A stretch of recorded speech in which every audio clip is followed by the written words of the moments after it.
Hello everyone and welcome to the channel Rambo Classes. So student, today in this video we are going to start a new chapter.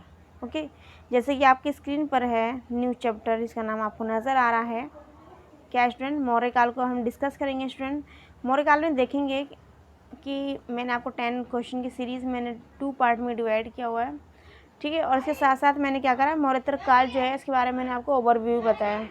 क्या बताया student, मैंने आपको overview बताया। तो 20 question की series complete होती है मेरी 2 पार्ट में। इसके साथ में अब क्या करूँगी, 21 क्वेश्चन जो है स्टूडेंट चलूँगी 21 पर और देखेंगे 21 में क्या कहा गया। चलते हैं क्वेश्चन नंबर 21 को और देखते हैं 21 को। क्वेश्चन नंबर 21 देखिए एक बार। क्वेश्चन नंबर 21 देखिए स्टूडेंट, आपकी स्क्रीन पर क्वेश्चन नंबर 20 मैंने आपको लास्ट टाइम पढ़ाया था। क्वेश्चन नंबर 20, ठीक है। देखिए वो 20 के बाद दोबारा से रिकॉल कर लेंगे, माइंड में आते हैं और समझते हैं क्वेश्चन नंबर 20 को। देखिए क्या लिखा हुआ, खारवेल के हाथी गुफा विलेख में सिंचाई विषय कार्यों का जो है उल्लेख मिलता है। पहले क्या लिखा हुआ, नंदों का, और बी में लिखा हुआ मौर्यों का, सी में लिखा शुंगों का, और डी में लिखा कण्वों का।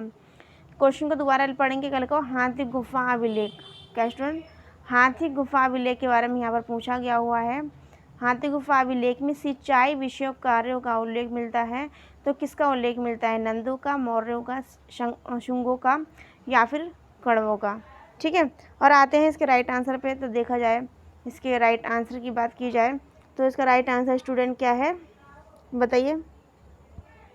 राइट आंसर इसका क्या है, 20 का राइट आंसर है ए। क्या स्टूडेंट, 20 का राइट आंसर क्या है स्टूडेंट, ए है, यानी कि नंदों का। क्या स्टूडेंट, नंदों का, ठीक है। आगे चलते इसके एक्सप्लेनेशन को भी एक बार समझ लेंगे, 20 क्वेश्चन की एक्सप्लेनेशन को। खारवेल के हाथी गुफा विलेख से नंद राजा महापद्मानंद, मैंने आपको बताया था महापद्मानंद को जो है नंद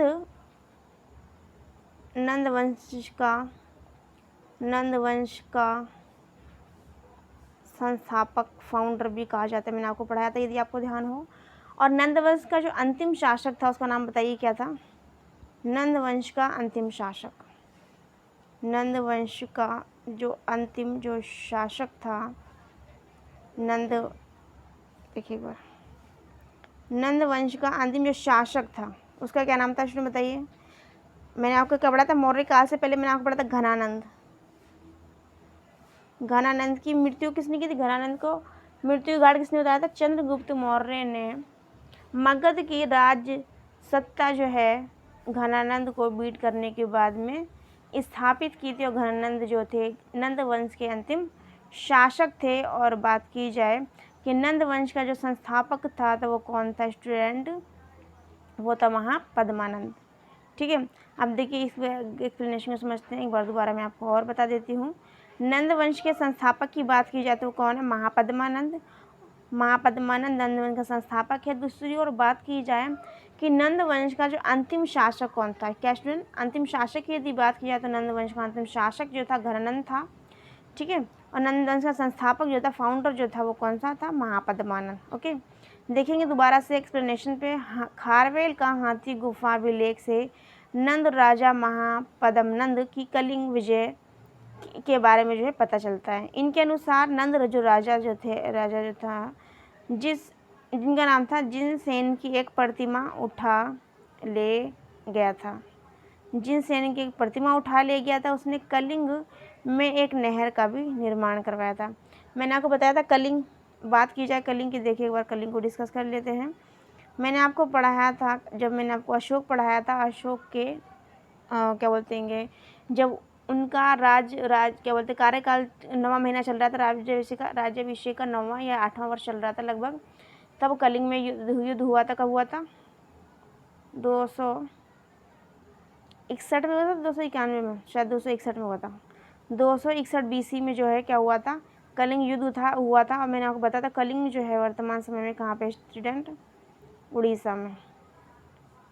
कलिंग कहाँ पे स्टूडेंट, कलिंग जो है कहाँ पर है वर्तमान समय में, उड़ीसा में है। ओके, तो यहाँ पर अत्यधिक खून खराबा देकर लाखों लोगों को बेघर और हज़ारों लोगों की मृत्यु और खून खराबा देकर के ही जो मैंने आपको बताया था, अशोक का मन क्या हो गया था, अशोक का मन जो है पिघल गया था और उन्होंने जो है भविष्य में कभी भी युद्ध ना करने का संकल्प लिया था। उसके बाद में उन्होंने धम्म की नीति अपनाई थी। मैंने बताया था कि उन्होंने जो है अपनी पुत्री और अपने पुत्र जिनका नाम था महेंद्र, पुत्र का नाम क्या था स्टूडेंट, ये पूछा जाता है। ओके, पुत्र का नाम था महेंद्र और इनकी पुत्री का नाम क्या था, संघमित्रा। संघमित्रा, इन दोनों को जो है बौद्ध धर्म के प्रचार प्रसार के लिए, धम्म की नीति के लिए फॉलो करवाने के लिए, मोरल एजुकेशन को जो है इम्प्लीमेंट करवाने के लिए लोगों में इन्होंने अपने बेटा और बेटी को जो है विदेशों में भेजा था और इन्होंने धम्म का पूर्ण रूप से प्रचार प्रसार किया था। मैंने बताया था जो धम्म जो है कैसा है, प्राकृत भाषा का रूपांतरण है। धम्म जो है प्राकृत भाषा क्या है, रूपांतरण है। ठीक है, तो ये कुछ टॉपिक हैं, इसको आपको क्या करना है, बार बार माइंड में अगर आप पढ़ते चलेंगे साथ के साथ तो आपको प्रीवियस जो मैंने आपको वीडियोस करवा दी, चंद्रगुप्त की बात की जाए, नंदवंश की बात की जाए, तो मैं सभी को रिकॉल इसलिए करवा के चल रही हूँ जिससे कि आपको एग्ज़ाम में हॉल में किसी भी तरह की प्रॉब्लम ना हो। ओके, अब महेंद्र और संघमित्रा को उन्होंने अपने बेटे और बेटी को भेजा था। ठीक है, 261 BC में उड़ीसा में जो है क्या हुआ था, कलिंग युद्ध हुआ था। और कलिंग जो है वर्तमान समय में कहाँ पे स्टूडेंट स्थित है, मैंने आपको बताया कि उड़ीसा में स्थित है। और मैंने आपको बताया कलिंग युद्ध में लाखों लोगों के बारे में मैंने बताया कि खून खराबा और बेघर होने के बाद बहुत से लोग कैसे ज़ख्मी हो गए थे, तो जिसकी वजह से उनका इतना सारा क्या बोलते हैं, सब कुछ देख करके उनके माइंड के अंदर ये सब चीज़ आई कि नहीं, अब मुझे भविष्य में कभी युद्ध नहीं करना है। उस चीज़ को उन्होंने संकल्प लिया और धम्म की नीति अपनाई। ओके, आते हैं क्वेश्चन नंबर 21 और देखते हैं क्वेश्चन नंबर 21 को आप चाहें तो स्क्रीनशॉट भी ले सकते हैं। क्वेश्चन नंबर 21 पे देखते हैं। क्वेश्चन नंबर 21 में देखिए क्या कहा गया है। क्वेश्चन नंबर 21 देखिए, 21 में क्या कहा गया, किस शासक के शासनकाल में, किस शासक के शासनकाल में सेंट थॉमस नामक ईसाई भारत में ईसाई धर्म के प्रचार और प्रसार के लिए आया था।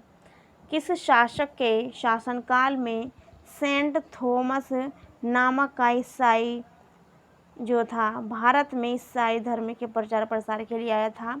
ऑप्शन को रीड कर लेते हैं। पहला ऑप्शन में क्या लिखा है, गोंडो फर्नीस, बी में लिखा हुआ डेमेट्रियस और सी में लिखा हुआ वी कन्फीसस और डी में क्या लिखा हुआ, कनिष्क। तो कनिष्क तो हो ही नहीं सकते, ईसाई धर्म का उनका कोई लेना देना नहीं है। ओके, ठीक है, कनिष्क किस साल के थे, कुषाण के। ठीक है, मैंने आपको बताया था, पढ़वाया था, आगे प्रीवियस वीडियो में आप जाएंगे तो देखेंगे। तो यहाँ पे पूछा गया है, दोबारा से क्वेश्चन को पढ़ेंगे कि सेंट थॉमस जो है ना किसके शासनकाल में आए थे, सेंट थॉमस जो थे किसके शासनकाल में आए थे।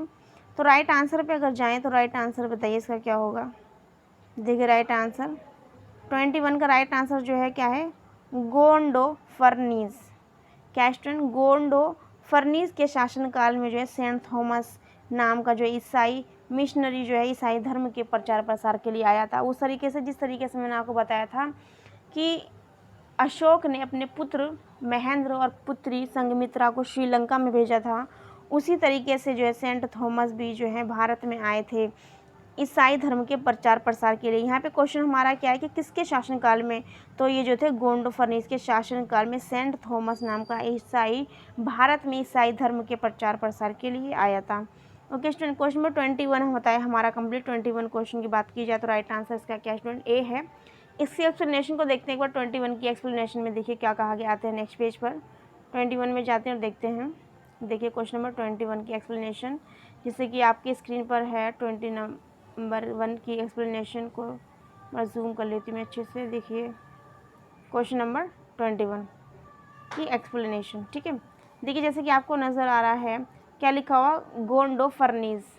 क्या लिखा है स्टूडेंट, गोंडो फर्नीस, गोंडो फर्नीस। यही कलर ले लो एक बार। देखिए गोंडो फर्नीस के शासनकाल, जिसमें कि किसने बताया 20 से 41 ईस्वी की प्रमुख घटना जो है सेंट थॉमस नामक का ईसाई जो था वो भारत में ईसाई धर्म के प्रचार प्रसार के लिए भारत आया था। वह तमिलनाडु में मार डाला गया। तमिलनाडु के एरिया में उसका क्या कर दिया गया, कत्ल कर दिया गया।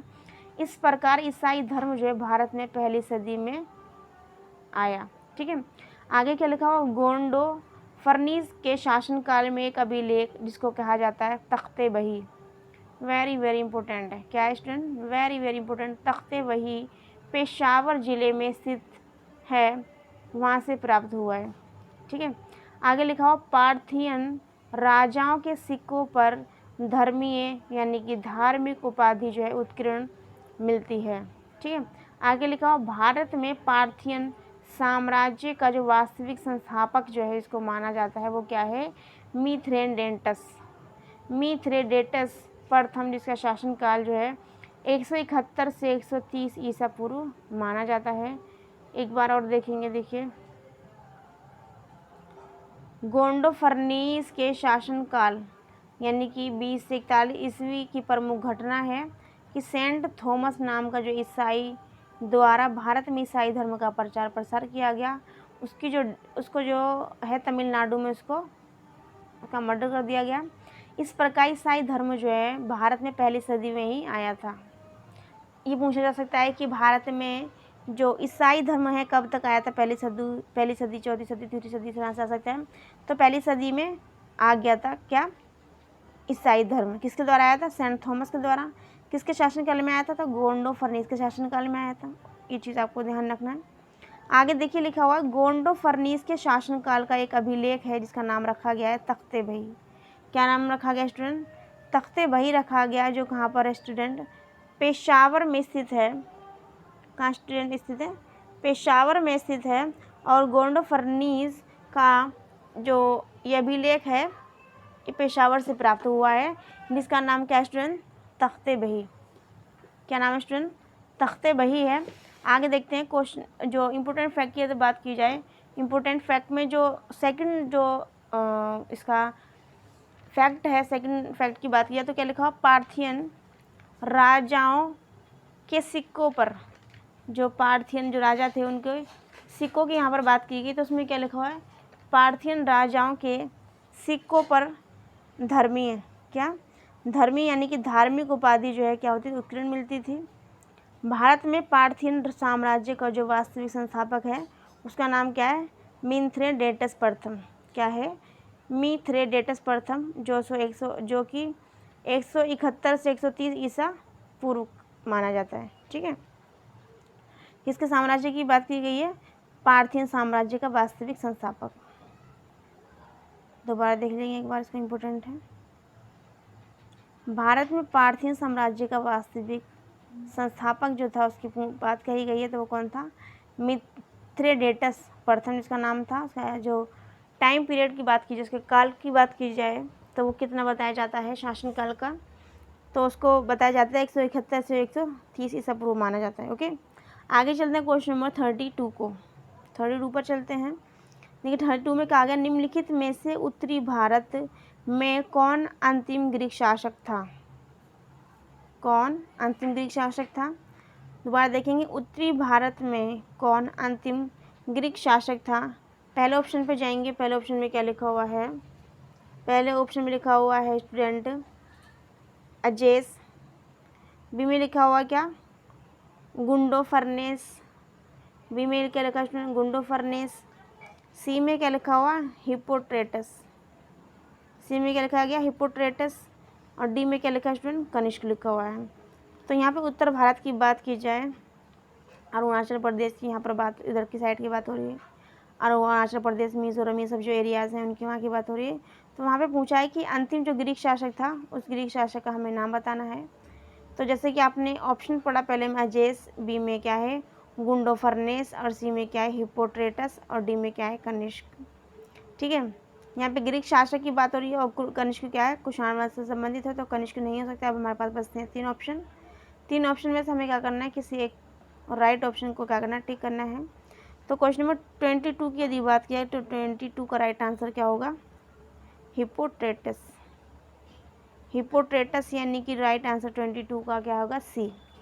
एक्सप्लेनेशन पे चलते हैं, एक बार समझते हैं एक्सप्लेनेशन को। देखिए एक्सप्लेनेशन में क्या कहा गया है। उत्तरी भारत में हिप्पोट्रेटस अंतिम ग्रीक शासक था। यह भारत में यूथिमस वंश का अंतिम शासक था। इसका शासन उत्तर पश्चिमी पंजाब और पुशकलावती पर था। ठीक है, आगे फैक्ट में दिया हुआ इंपॉर्टेंट फैक्ट में 12 महिर के होरा विषय ज्ञान जिसका संबंध जो है किससे था, कुंडलियों से है, के ऊपर जो है यूनानी खगोल शास्त्र का प्रभाव जो है स्पष्ट दिखाई देता है। क्षेमेंद्र के द्वारा एक कृत रचना है, इसका नाम क्या है, अवदान कल्पता। क्या स्टूडेंट, अवदान कल्पता से पता चलता है कि मेनांडर ने, कहीं पर लिखा होता मीनांडर तो कहीं पर लिखा होता मेनांडर, और ये वही मीनांडर है जब मैंने आपको पढ़ाया था शुंग वंश के बारे में। और मैंने क्या बताया था, शुंग वंश, देखिए एक बार मैंने क्या पढ़ाया था शुंग वंश के बारे में, मीनांडर। मैंने आपको बताया था कि शुंग वंश, देखिए मैंने आपको बताया था शुंग वंश। शुंग वंश मैंने पढ़ा था, इसका संस्थापक जो था, जो उसका फाउंडर था, वो कौन था, वो था पुष्य,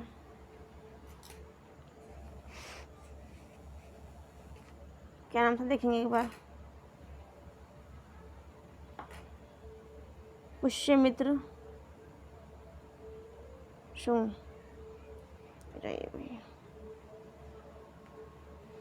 साफ नहीं लिखा जा रहा है, दोबारा देखेंगे। क्या बताया था मैंने बताया था पुष्यमित्र शुंग क्या था, शुंग वंश का संस्थापक था, शुंग वंश का फाउंडर था। शुंग वंश का फाउंडर या फिर संस्थापक कह सकते हैं। उसका नाम क्या था, नाम था पुष्यमित्र शुंग, ठीक है। पुष्यमित्र शुंग था, और पुष्यमित्र शुंग जो था वो क्या था, एक सेनापति था, और उसने अपने राजा जिसका नाम था बृहदर्थ नामक अपने राजा, जो कि चंद्रगुप्त मौर्य के साम्राज्य का, चंद्रगुप्त मौर्य जिसे कहा जाए, मौर्य के साम्राज्य का जो था क्या था, अंतिम शासक था, जिसका नाम रखा गया था बृहदर्थ। तो बृहदर्थ ने क्या किया था, बृहदर्थ के जो सेनापति जिसका नाम था पुष्यमित्र शुंग ने अपने ही राजा जो है बृहदर्थ की हत्या कर दी, और शुंग वंश की जो है क्या करी थी इन्होंने, मैंने आपको बताया था शुंग वंश की स्थापना करी थी, किसने, पुष्यमित्र शुंग ने, ठीक है। इसके साथ साथ मैंने आपको बताया था कि पुष्यमित्र शुंग ने मीनांडर, कहीं पे लिखा था मीनांडर तो कहीं पे लिखा होता, जैसे कि आपको दिखा दे रहा है मीनांडर, और कहीं पर ये लिखा होता मीनांडर, जैसे दिखाई दे रहा है मीनांडर, दोनों तरह से लिखा हो सकता है। तो ये जो मीनांडर एक ही चीज़ है। तो पुष्यमित्र शुंग ने क्या करा था, मीनांडर जो था, जो इंडो ग्रीक मैंने आपको पढ़ाया था, इंडो ग्रीक कैसा था, ये राजा था, इसको हिंदी में हिंद यूनानी बोलते हैं, अगर आपको ध्यान हो तो मैंने आपको बताया था, हिंदी में इसको हिंद यूनानी, और इंग्लिश में इसको इंडो ग्रीक बोलते हैं, इंग्लिश में क्या बोलते हैं, इंडो ग्रीक बोलते हैं। तो ये वही वाला मीनांडर है, ओके। एक्सप्लेनेशन आप चाहें तो इसका स्क्रीनशॉट भी ले सकते हैं, एक बार दोबारा मैं इसको बता देती हूँ, देखिए एक बार। शुंग वंश का संस्थापक कौन था, पुष्यमित्र शुंग था, और पुष्यमित्र शुंग ने क्या करा था, अपने ही राजा जिसका नाम था बृहदर्थ, उसकी हत्या कर दी थी, ठीक है, धोखे से। और बृहदर्थ के इस बारे में एक कई सारी रचनाएं हैं, उनके अंदर भी जिक्र है। पुष्यमित्र शुंग ने हत्या करके शुंग वंश की स्थापना की थी। और मैंने बताया था एक इंडो ग्रीक जो था क्या था, शासक था, जिसका नाम था मीनांडर, क्या नाम था इसका, नाम मीनांडर था, जिसको मीनांडर भी कहीं कहीं कहा जाता है। तो मीनांडर को जो है पराजित भी किया था किसने, पुष्यमित्र शुंग ने। और पुष्यमित्र जो है अपने टाइम का जो था काफ़ी बलशाली शासक था, और पुष्यमित्र शुंग के द्वारा इसको हराया जाना एक इसकी बहुत बड़ी जीत थी, किसकी, पुष्यमित्र शुंग की। आप चाहें तो इसका स्क्रीनशॉट ले सकते हैं। आगे चलते हैं इसके एक्सप्लेनेशन पे, 22 की एक्सप्लेनेशन को समझते हैं, आगे चलते हैं और टॉपिक को अपने कंटिन्यू करते हैं। देखिए क्वेश्चन नंबर 22, देखिए एक बार क्या कहा गया है, 12 मिहिर के होर विषय ज्ञान जिसका संबंध कुंडलियों से है, के ऊपर यूनानी खगोल शास्त्र का जो प्रभाव जो है स्पष्ट दिखाई देता है। क्षेमेंद्र कृत अवदान कल्पता से पता चलता है कि मीनांडर ने अनेक स्तूपों का निर्माण करवाया था। इससे पहले हमने क्या पढ़ा था, स्तूप जो थे अशोक ने निर्माण करवाए थे, इसके साथ साथ स्तूप जो है मेनांडर ने भी करवाए थे निर्मित। इसके साथ मिलिंद पन्हाओं के अनुसार मेनांडर का जन्म जो है वो कहाँ हुआ था, अलसंद जो कि काबुल के समीप सिकंदरिया द्वीप के कालसी ग्राम में हुआ था। दोबारा देखिए, बड़ा ही इम्पोर्टेंट है। मिलिंद पन्हाओं जो है स्टूडेंट, इसमें से मोस्टली पूछा जाता है। दोबारा देखिए, उत्तरी भारत में हिप्पोट्रेटस अंतिम ग्रीक शासक था। यह भारत में यूथिडेमस वंश का अंतिम शासक था। इसका शासन जो है उत्तर पश्चिमी पंजाब और पुशकलावती पर था। आगे इंपॉर्टेंट फैक्ट में क्या लिखा हुआ, 12 मिहिर के होरा विषय ज्ञान जिसका संबंध जो है कुंडलियों से है, उसके ऊपर यूनानी खगोल शास्त्र का प्रभाव जो स्पष्ट दिखाई देता है। क्षेमेंद्र के द्वारा कृत जिसका नाम था अवदान कल्पता से यह पता चलता है कि मेनांडर, जिसको मेनांडर भी कहा जाता है, ने अनेक जो है क्या करवाए थे, स्तूप का निर्माण करवाया। मिलिंद पन्हाओं के मुताबिक मेनांडर का जो जन्म हुआ था वो अलसंद में काबुल के समीप सिकंदरिया द्वीप के कालसी ग्राम में हुआ था। ठीक है, क्वेश्चन नंबर 22 की एक्सप्लेनेशन होती है कंप्लीट। आगे चलते हैं क्वेश्चन नंबर 23। किसमें, क्वेश्चन नंबर 23 में देखिए क्या दिया हुआ है। क्वेश्चन नंबर 23 देखिएगा, क्वेश्चन नंबर 23 में देखिए क्या दिया हुआ है कि सोने के सिक्के जो हैं सर्वप्रथम भारत में किसने प्रारंभ किए थे। कौन सिक्के स्टूडेंट, सोने के सिक्कों की यहाँ पर बात की गई है। सबसे पहले कौन से शासक ने जो है यहाँ पर किए थे स्टार्ट, तो वो शासक किस वंश संबंधित था। पहले क्या लिखा हुआ, मौर्य वंश। पहले क्या लिखा हुआ स्टूडेंट, मौर्य वंश। इसके बाद में बी में क्या लिखा हुआ स्टूडेंट, रोमन। और सी में क्या लिखा हुआ, इंडो ग्रीक। उसके बाद में डी में क्या लिखा हुआ है, गुप्त काल। तो अगर आपको ध्यान हो तो मैंने आपको पढ़ाया था सातवाहन वंश। क्या पढ़ाया था, मैंने आपको पढ़ाया था स्टूडेंट सातवाहन वंश। बताइए, सातवाहन वंश के जो बहुत ज़्यादा फेमस सिक्के थे जिनको हर कोई जानता है, वो कौन से सिक्के थे, वो किस धातु के बने हुआ करते थे। ये मेरा क्वेश्चन है, बताना आपको किस धातु से जो है निर्मित थे, ये आपको बताना है। ओके, जब तक हम आगे क्वेश्चन को एक्सप्लेन करेंगे, ये आज का क्वेश्चन। ओके, आगे देखेंगे, इससे एक्सप्लेनेशन को समझते हैं। क्वेश्चन नंबर 23 के राइट आंसर पे आते हैं। तो राइट आंसर जो है स्टूडेंट 23 का वो क्या है, इंडो ग्रीक। क्या स्टूडेंट, इंडो ग्रीक जो थे इन्होंने सबसे पहले भारत में सोने के सिक्के चलाए थे। एक्सप्लेनेशन पे समझते हैं। उत्तर पश्चिमी भारत में स्वर्ण सिक्कों का जो प्रचलन है वो इंडो ग्रीक, जिसको हिंदी यवन राजाओं ने करवाया था, जबकि इन्हें नियमित रूप और पूर्ण रूप से प्रचलित करने का जो श्रेय है कुषाण शासकों को जाता है। और कनिष्क जो है कुषाण शासक ही हैं। ओके, कुषाण शासकों ने स्वर्ण और ताम्र दोनों ही प्रकार के सिक्कों को व्यापक पैमाने पर प्रचलित करवाया था। कुषाण शासकों ने सोने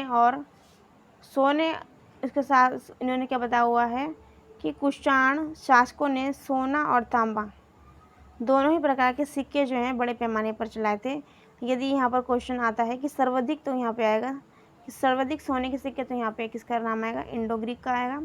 और यहाँ पे पूछा जाए कि इन्होंने दो तरह के जो सबसे कम जो चलाए थे वो सोने के सिक्के कौन से थे, वो तांबे के थे, क्योंकि काफ़ी मैंने आपको पढ़ाया था ताम्रशिक, जो किसने पढ़ाए थे, मौर्य युग में चले थे कई सारे सिक्के, मैंने आपको पढ़ाया था, उसका नाम क्या था, ताम्रशिक। ये तांबे के क्या हुआ करते थे, सिक्के हुआ करते थे। ठीक है, तो ये एक्सप्लेनेशन हमारी एक बार दोबारा और समझ लेंगे एक्सप्लेनेशन को। उत्तर भारत में स्वर्ण सिक्कों का जो प्रचलन है वो किसने चलाया था, इंडो ग्रीक ने चलाया था। इसको क्या कहा जाता था, हिंदी यवन भी कहा जाता है, जबकि इन्हें नियमित और पूर्ण रूप से प्रचलित करने का जो श्रेय है कुषाण शासकों को जाता है। और कुषाण शासकों में कौन आता है सबसे पहले, मैंने आपको बताया था कनिष्क। ठीक है, कुषाण शासकों ने स्वर्ण और तांबे के जो है दोनों प्रकार के सिक्के व्यापक पैमाने पर चलाए थे या प्रचलित करवाए थे। ठीक है, तो क्वेश्चन नंबर 22 का जो राइट आंसर पूछा जाए, सर्वाधिक में सॉरी सबसे पहले में पूछा जाए तो वो इसका आंसर होगा इंडो ग्रीक। सबसे पहले में यदि पूछा जाए तो इंडो ग्रीक इसका राइट आंसर होगा। और यदि पूछा जाए कि स्वर्ण सिक्कों का प्रचलन के अलावा पूछा पूर्ण रूप से प्रचलित करने का जो श्रेय है, क्वेश्चन दो तरीके से यहाँ लिखा, पूर्ण रूप से प्रचलित करने का श्रेय है वो किसको जाता है, कुषाण शासकों को जाता है। ठीक है, आगे चलते क्वेश्चन नंबर 24 को समझते हैं। 24 में क्या कहा गया है, आप चाहें तो एक्सप्लेनेशन को देखेंगे, इसका स्क्रीनशॉट भी ले सकते हैं।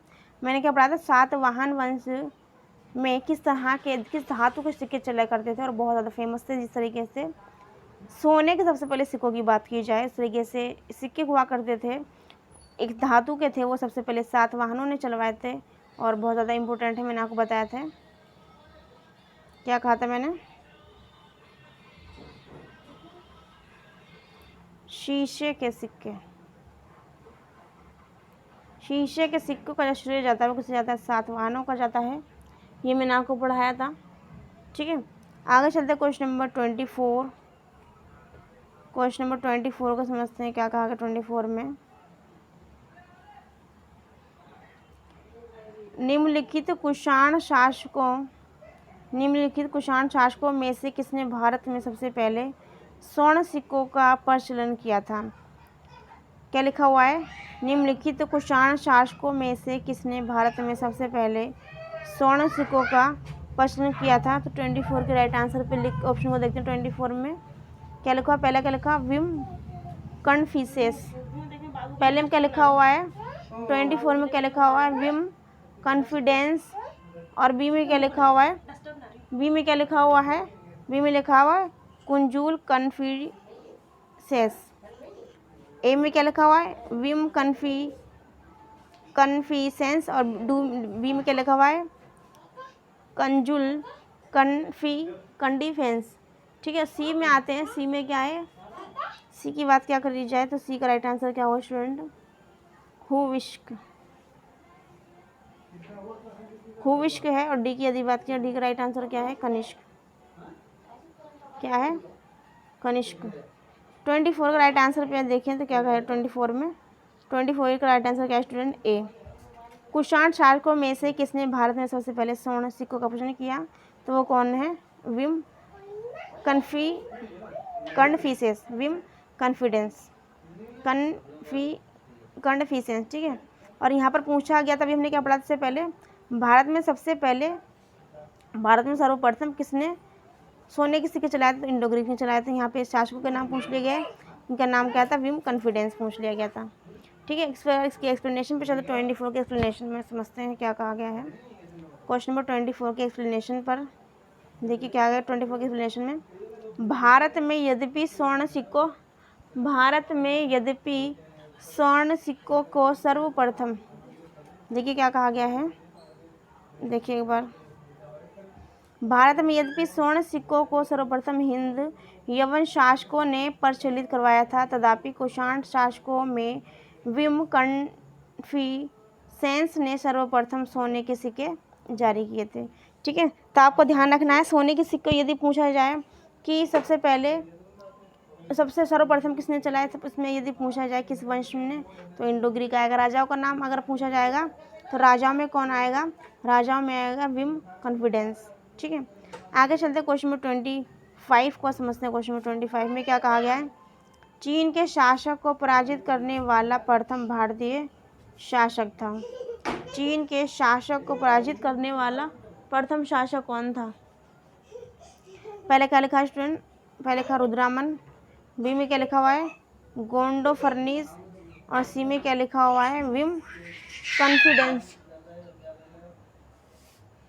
सी में क्या लिखा हुआ है, सी में क्या लिखा हुआ है, वी में क्या लिखा हुआ है, सी में लिखा हुआ है कन्फिसेस।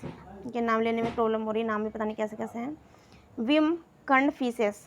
और डी में लिखा हुआ है कनिष्क। तो राइट आंसर पे यदि आते हैं तो राइट आंसर से देखो क्या होगा, यहाँ पे पूछा गया चीन के शासक के बारे में, किसके बारे में, यहाँ पे नाम लिया हुआ चीन के शासक को पराजित करने वाला प्रथम भारतीय शासक कौन था, तो वो कौन था, कनिष्क। कौन था स्टूडेंट, कनिष्क था, जिसने चीन के शासक को जो है क्या करा था, हराया था। एक्सप्लेन में जानेंगे, देखिए एक बार, कनिष्क का चीन का शासक जिसका नाम था पान चाओ से युद्ध हुआ था, जिसमें पहले कनिष्क की जो है हार हुई थी, लेकिन बाद में क्या हुआ था, वो विजय हो गए थे। चीनी तुर्किस्तान के अतिरिक्त बैक्ट्रिया, ख्वारिज्म और बुखारा पर भी उसका अधिकार हो गया था, किसका, कनिष्क का। इम्पोर्टेंट फैक्ट को समझते हैं। शक, कुषाण आदि विदेशी जातियों को स्मृतिकारों ने व्रत क्षत्रिय कहकर वर्ण व्यवस्था में स्थान दे दिया। कनिष्क के समय बौद्ध धर्म जो है दो संप्रदायों में विभक्त हो गया था। इसका नाम तो क्या था, हीनयान और महायान। मैंने बताया था चतुर्थ बौद्ध संगीति हुई थी कनिष्क के टाइम में, और कहाँ हुई थी, कश्मीर में हुई थी। मैंने आपको पढ़ाया था प्रीवियस वीडियो में, जाकर आप इस चीज़ को क्या कर सकते हैं, सीन कर सकते हैं, समझ सकते हैं। आगे लिखा हुआ है लास्ट पॉइंट में, कनिष्क ने महायान शाखा को राजश्रेय प्रदान किया था। कनिष्क ने जो है महायान शाखा को जो है क्या किया था, राजश्रेय प्रदान किया था। इसके बारे में दोबारा समझ लेते हैं। देखिए क्या लिखा हुआ, कनिष्क का चीन का शासक जिसका नाम था पान चाओ, क्या नाम था, पान चाओ से युद्ध हुआ था, जिसमें पहले जो कनिष्क की जो क्या हुई थी, पराजय हुई थी। इसके बाद में वो क्या हुआ था, विजयी हो गया था। लेकिन चीनी तुर्किस्तान के अतिरिक्त बैक्ट्रिया, ख्वारिज्म, बुखारा पर भी इसका अधिकार हो गया था। शक, कुषाण आदि विदेशी जातियों को स्मृतिकारों ने व्रात्य क्षत्रिय कहकर वर्ण व्यवस्था में स्थान दे दिया। कनिष्क के समय बौद्ध धर्म जो है दो संप्रदायों में बैठ गया। और चतुर्थ बौद्ध संगीति जो हुई थी कहाँ हुई थी, कश्मीर में हुई थी। और कहाँ पे हुई थी, कश्मीर में कनिष्क के टाइम में हुई थी। और चतुर्थ बौद्ध संगीति में ही हीनयान और महायान में ही दो संप्रदायों में जो है बौद्ध धर्म जो है बढ़ गया था। कनिष्क ने महायान शाखा को जो है राजश्रेय प्रदान किया था। हमने बताया था चतुर्थ बौद्ध संगीति हुई थी, उसके जो अध्यक्ष जो थे, चतुर्थ बौद्ध संगीति उसके जो अध्यक्ष जो थे, मुझे ध्यान नहीं आ रहा, चतुर्थ जो बौद्ध संगीति हुई थी, चतुर्थ बौद्ध संगीति कब हुई थी, आपको क्या बताना है। आज का ये क्वेश्चन है, आपको क्या करना है, आपको मुझे कमेंट करके बताना है, ठीक है। तो आज के लिए बस इतना ही। आज के लिए बस इतना ही। कल मिलते हैं नेक्स्ट वीडियो में इन्फॉर्मेशन के साथ। So that's it for today's video. I hope you guys doing well. Till then take care and bye bye. God bless you. Thank you for watching and feedback me and subscribe me.